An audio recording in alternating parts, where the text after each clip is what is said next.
était inscrit à l'ordre du jour, à savoir 1. Communication du président de la République. 2. Point d'information. 3. Approbation d'un relevé des décisions de Conseil de ministres. 4. Examen et adoption de textes. La communication du président de la République lue par la première ministre chef du gouvernement a porté sur un seul point, à savoir 1.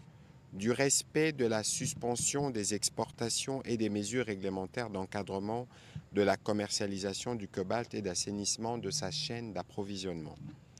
Le président de la République a rappelé que le 22 février 2025, après une évaluation approfondie du marché du cobalt, dont notre pays est l'un des principaux producteurs, l'autorité des régulations et des contrôles de marché des substances minérales stratégiques ARECOMS a annoncé une série de mesures visant à rétablir l'ordre et à garantir une gestion optimale de cette ressource stratégique. Parmi ces mesures figurent la suspension temporaire des exportations de cobalt en provenance de la République démocratique du Congo, une décision essentielle pour mettre un terme à la commercialisation anarchique et préserver les intérêts économiques nationaux. Cette mesure figure parmi tant d'autres déjà évoquées lors de la 35e réunion ordinaire du Conseil de ministres du 14 mars 2025, traduisent la volonté du gouvernement de restaurer l'intégrité et la souveraineté de notre secteur minier.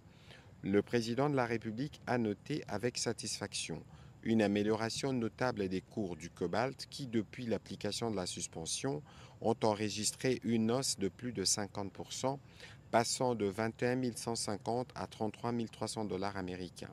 Ces niveaux, le plus élevé depuis mai 2023, valident l'approche adoptée par le gouvernement et permet d'envisager à court terme un rétablissement significatif des contributions en revenus de l'État issues de l'exploitation de cette ressource. Plus encore a-t-il souligné, cette dynamique ouvre la voie à une transformation locale accrue, réduisant notre dépendance aux exportations brutes et favorisant la création d'une chaîne des valeurs à haute valeur ajoutée au sein de notre économie. Dans un souci de préservation des intérêts stratégiques de l'État, ainsi que pour renforcer l'attractivité économique du secteur, le président de la République a indiqué qu'il est opportun et nécessaire de maintenir la suspension des exportations conformément à la décision prise par la RECOMS. Cette mesure continuera à produire ses effets jusqu'à son échéance prévue, à l'issue de laquelle une évaluation approfondie sera menée pour déterminer soit sa prorogation, soit l'adoption de nouvelles stratégies visant à pérenniser l'équilibre du marché et à poser les bases d'une industrialisation locale durable. L'objectif ultime demeure la maîtrise complète de la chaîne de valeur du cobalt afin que notre pays cesse d'être un simple fournisseur de matières premières et devienne un acteur clé du raffinage et de la transformation des minerais stratégiques. Compte tenu de la sensibilité des marchés et de l'impératif d'une communication cohérente sur ces décisions, le président de la République a tenu à rappeler que la RECOMS demeure l'unique organe habilité à s'exprimer publiquement sur ces mesures après une analyse rigoureuse de l'évolution du marché et de ses impacts.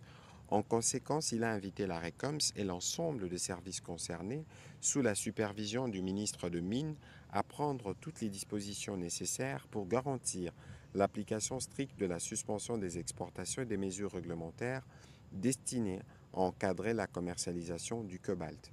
Il est impératif de poursuivre l'assainissement de la chaîne d'approvisionnement en éradiquant les pratiques illicites et en instaurant une gouvernance plus rigoureuse garantissant ainsi la transparence et la traçabilité des flux commerciaux. Un rapport mensuel détaillé du ministre de Mines et de la RECOMS est attendu sur l'évolution de la situation et les mesures de mise en œuvre. Abordant sa propre communication, la première ministre chef du gouvernement est revenue sur la rencontre du président de la République à Doha autour de l'émir du Qatar avec le président rwandais, une initiative qui vient renforcer les processus de Luanda et de Nairobi, ainsi que toutes les initiatives en cours et qui participent aux efforts déployés pour une application totale de la résolution 2773 du Conseil de sécurité des Nations Unies. La participation du président de la République à la tripartite de Doha est une nouvelle preuve de sa disponibilité et de son ouverture à travailler pour mettre fin à une crise qui perdure depuis plus de 30 ans. La Première ministre a ensuite, au nom du gouvernement, réitéré son soutien total et sans faille aux orientations et initiatives du commandant suprême de forces armées de la République démocratique du Congo dans la reconquête du moindre périmètre du territoire national et de notre souveraineté. Sur un autre volet, elle a fait le point de sa visite dans la province du Kwilu du 16 au 17 mars 2025 dans le cadre de la campagne d'éveil patriotique congolais Téléma. Outre ses adresses publiques à nos compatriotes à Bandundu-Ville et à Kikwit sur les enjeux de l'heure, elle a tenu une série de réunions avec les différents responsables ainsi que les représentants de la société civile pour s'enquérir de l'évolution de certains travaux d'intérêt public, notamment la construction de l'hôpital régional militaire de Kikwit et des bâtiments de l'état-major de la 11e région militaire. Une assistance a été remise aux populations déplacées de Kwamut, dans la province voisine du Maïndombe, à la suite de l'insécurité provoquée par le mouvement Mobondo. Parlant de cette insécurité qui affecte la province du Kwango, elle a chargé le vice-premier ministre ayant l'intérieur et la défense dans leurs attributions de prendre toutes les mesures appropriées sur la question en y associant les élus et les notabilités des dix territoires. À Kikwit, elle a fait les constats de la route des Kanzombi, représentant une voie d'intérêt économique majeure qui est dans un état de délabrement avancé et gravement endommagée par des érosions impactant négativement l'activité économique et la mobilité de la population. Ces équipes ont aussi rencontré les autorités de la province du Kwango, issues du démembrement du Grand Bandundu et où les infrastructures de base font cruellement défaut, notamment l'absence d'un hôpital général de référence pour la ville de Kingé, chef-lieu de la province. Par ailleurs, la présence d'une vingtaine de têtes d'érosion représente une menace sérieuse pour la ville ainsi que pour la route nationale numéro 1 qui risque d'être coupée au niveau de PKD 176-600. À cet effet, elle a demandé au ministre d'État, ministre des Infrastructures, le plus rapidement possible les conditions de réhabilitation des routes précitées et de mener toutes les actions y afférentes. Quant à la situation générale de l'électricité dans les provinces du Kwilu et du Kwango, elle a demandé au ministre ayant l'électricité dans ses attributions de se pencher urgemment sur la question de la connexion de la ville de Kikwit par le barrage de Kakobola ainsi qu'à Idiofa-Ngungu, la possibilité de connecter la ville de Kenge via le parc agro-industriel de Bukangalonzo devrait également être analysée. Au deuxième chapitre du Conseil de ministres de ce jour, relatif au point d'information, le vice-premier ministre, ministre de l'Intérieur, de Sécurité, Décentralisation, Affaires coutumières, a fait le point de l'état et l'administration du territoire national qui reste dominé par la situation sécuritaire dans l'est de la République démocratique du Congo, ainsi que la réponse que le gouvernement congolais y donne. L'état d'esprit de la population a été principalement marqué la semaine dernière par la rentrée parlementaire dans les deux chambres du Parlement, l'Assemblée nationale et le Sénat. Au plan politique, il a été noté les encouragements et les soutiens de la population envers le président de la République pour les efforts en cours en vue de parvenir à une paix durable.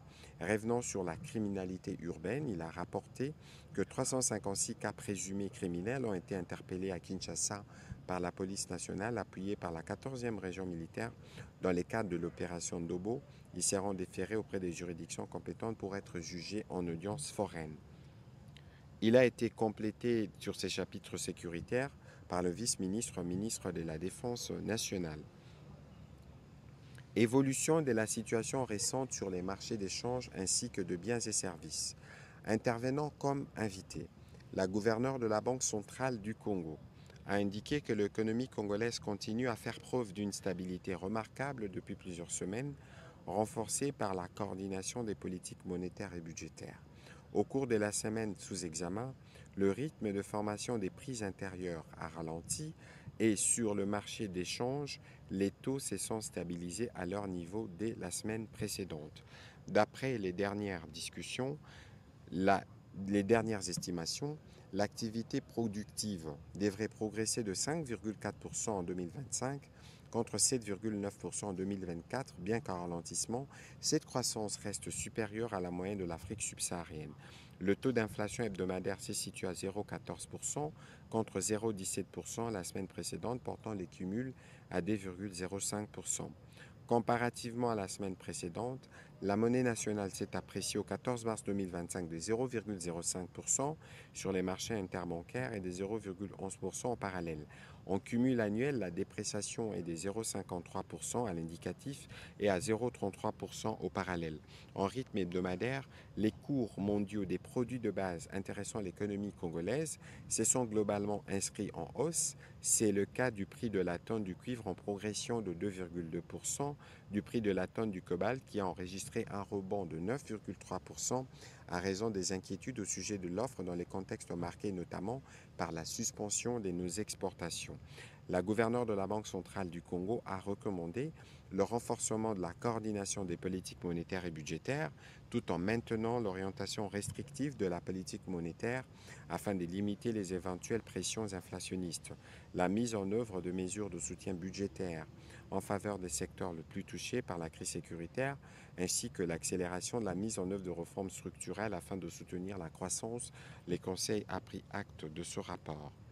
Au sujet de la situation épidémiologique en République démocratique du Congo, avant de présenter cette situation, le ministre de la Santé publique, Hygiène et Prévention sociale s'est apaisanti sur la situation sanitaire de provinces qui sont victimes de l'agression rwandaise. Au Nord Kivu, en effet, du 9 au 16 mars 2025, il a été enregistré 52 nouvelles admissions des blessés dans les formations sanitaires de Goma, ramenant le cumul à 5,640 blessés et 16 nouveaux décès intra-hospitaliers ont été déplorés, soit un cumul des décès intra-hospitaliers de 1589.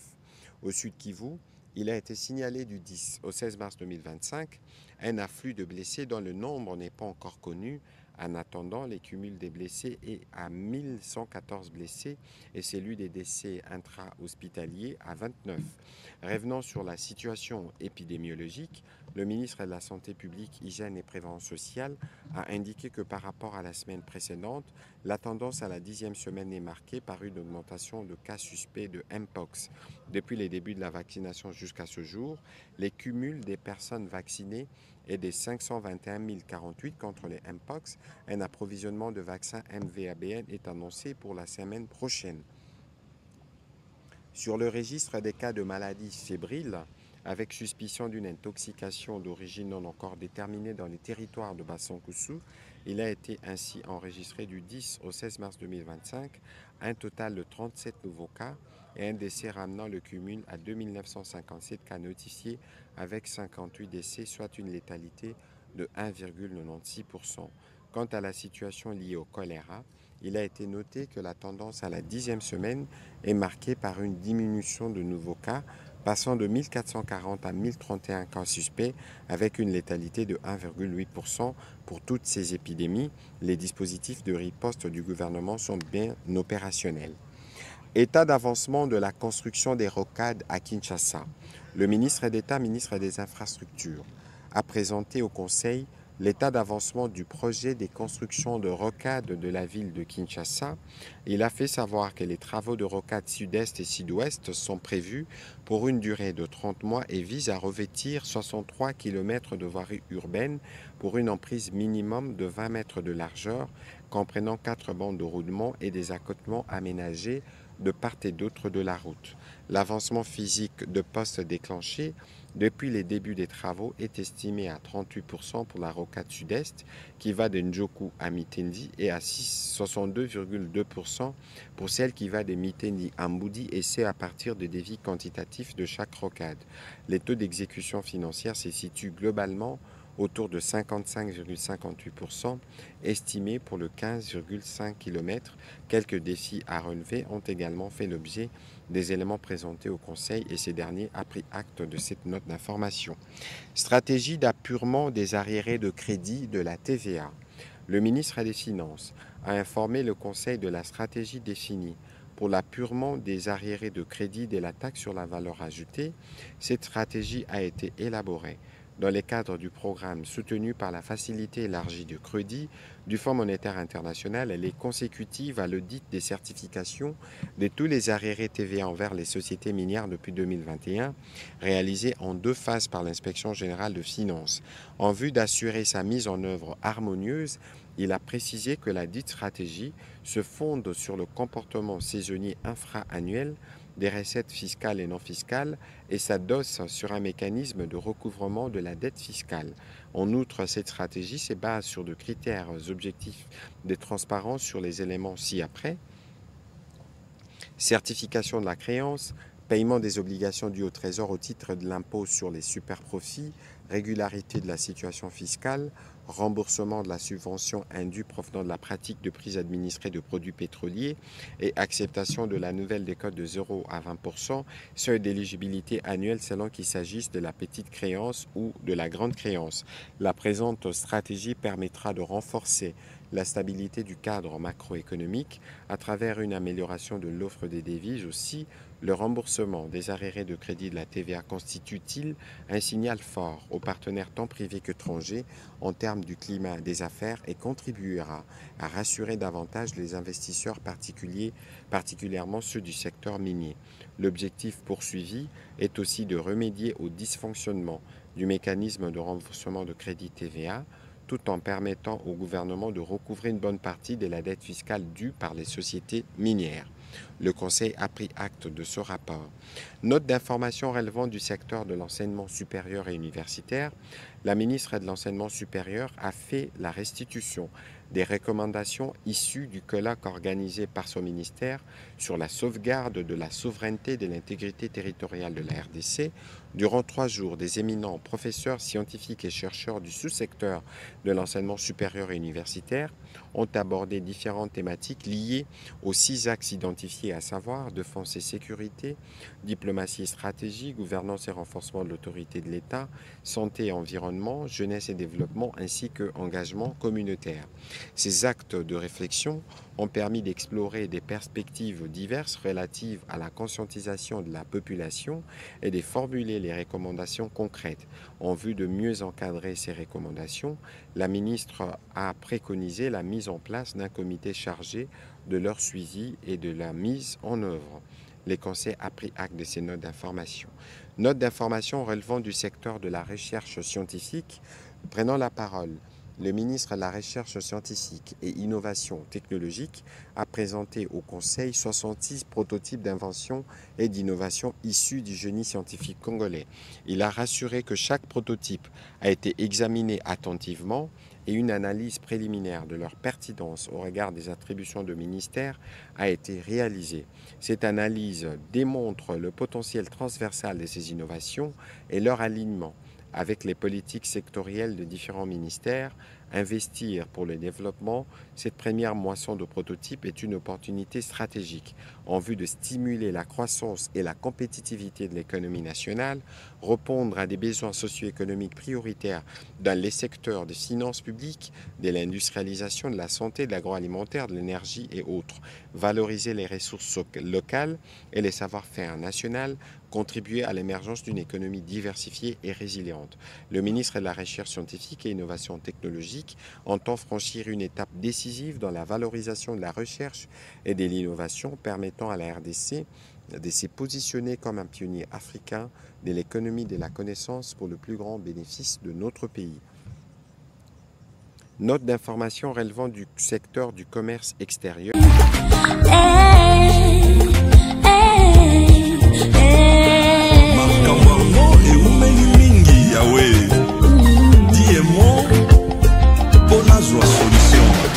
Cette histoire a duré très longtemps. Je demande ton intervention divine. Eh Yahweh, eh Yahweh, eh Yahweh, eh Yahweh. Dis un mot, dis un mot, dis un mot. Oh Manabégré. Jusqu'à quand lèveras-tu? Protège mon âme contre les ambiches, ma vie contre les lionceaux. Jésus, je laisse ma vie entre tes mains.